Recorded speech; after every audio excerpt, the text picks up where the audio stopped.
guys, so I've been doing a lot of night vlogging, so I don't really have makeup on, and I'm always in like my sports bra and shit, so sorry I look like poop.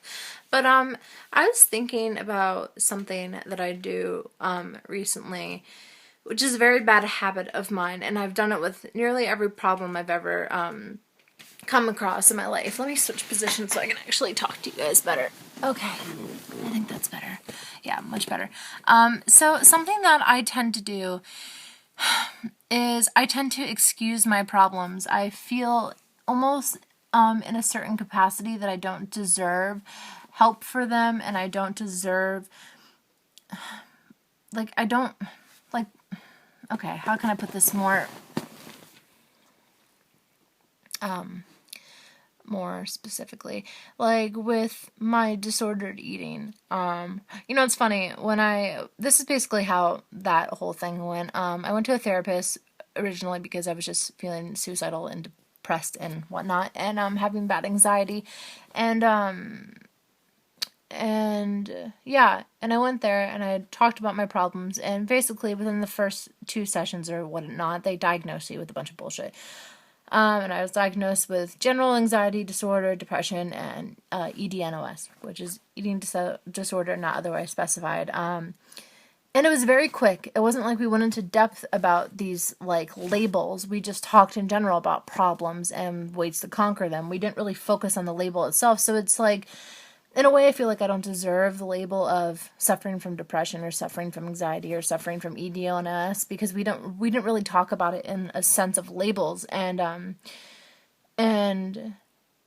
it's just when you deal with shit like that, when you have problems like those, there's always someone out there who has it worse than you. And a thing that a lot of people who are in similar situations as me do, and I know that they do it because I've heard them say they do it too, but they compare themselves to other people and they say, well, I couldn't possibly be that. I can't possibly be labeled as that because look at that person. They're so much worse.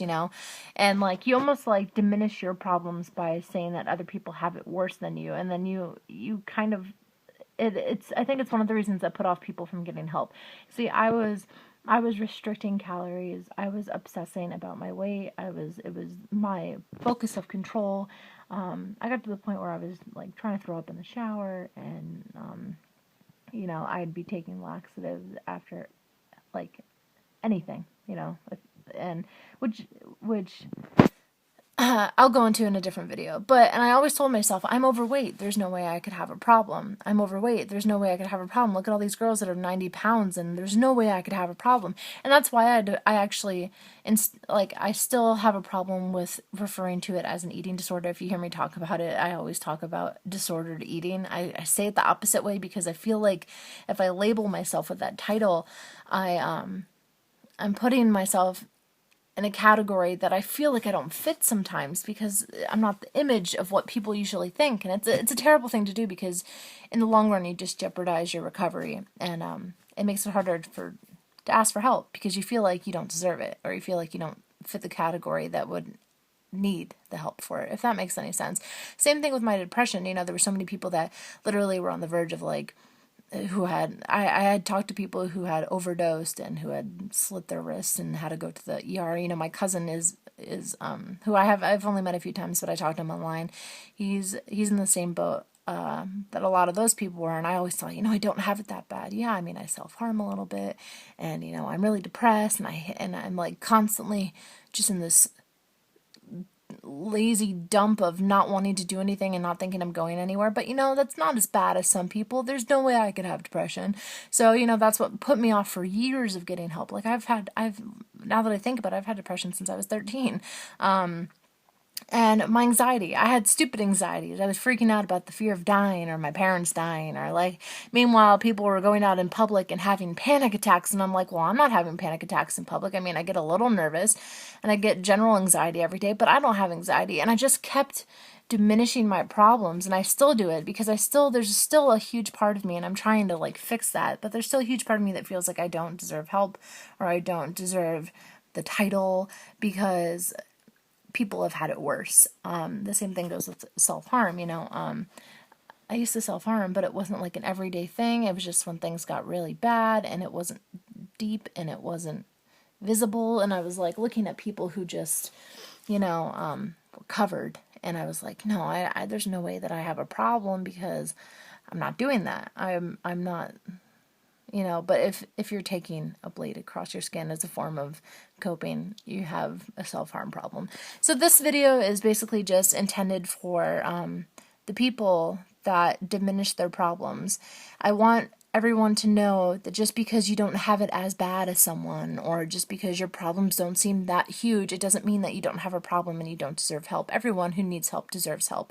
Everyone who asks for help should get it, and everyone who doesn't think they need it, when they do, it's just, you got to put yourself in a better perspective, and you got to remember that people with eating disorders aren't always skinny. People who self-harm don't always do it all the time. People who have depression can still be happy. People who have anxiety can still go out in public. Just because you don't fit this box of what these things should be doesn't mean that you don't need help and you can't get it.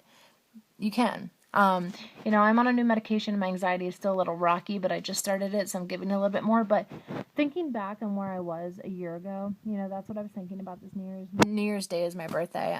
But so besides birthday thinking, I was thinking about, the shit that I went through, and I was like, last year on my birthday, I felt terrible. I can, when you finally start to feel better, even if it's just a little bit, when you finally get out of that slump, of that long agonizing slump you've always been in, and you start to feel better, you have these moments where you can pinpoint the old feeling that you used to have, and it's great to know you're not there anymore, and you can almost feel it for a second, like almost a memory, like it's a memory of how you used to feel, or at least that is how it is for me when I'm talking to my psychiatrist. I have these moments where I'm like, God, I remember that feeling. I remember that terrible feeling that I used to feel, and it's not there as much anymore. It's going away, and that's because I asked for help. So if you guys don't think you deserve help because you don't fit in some stupid box that society or other people are telling you have to fit into to have anxiety or to have depression or to be self-harming or to have an eating disorder, fuck that and go ask for help, because you deserve the best life you can possibly have. So yeah, that's my little rant of the day at 5 o'clock in the morning, because I'm a fucking idiot and need to get on a normal sleeping schedule. But I hope you guys had a great new year. Happy 2014, and I'll talk to you later. Thanks for subscribing. A few people just subscribed to my channel. It's kind of crazy that people actually listen to me ramble, because my family doesn't even listen to me ramble, so it's nice to know someone doesn't totally ignore me. But yeah, so I hope you guys have a great New Year's, and yeah, kick ass.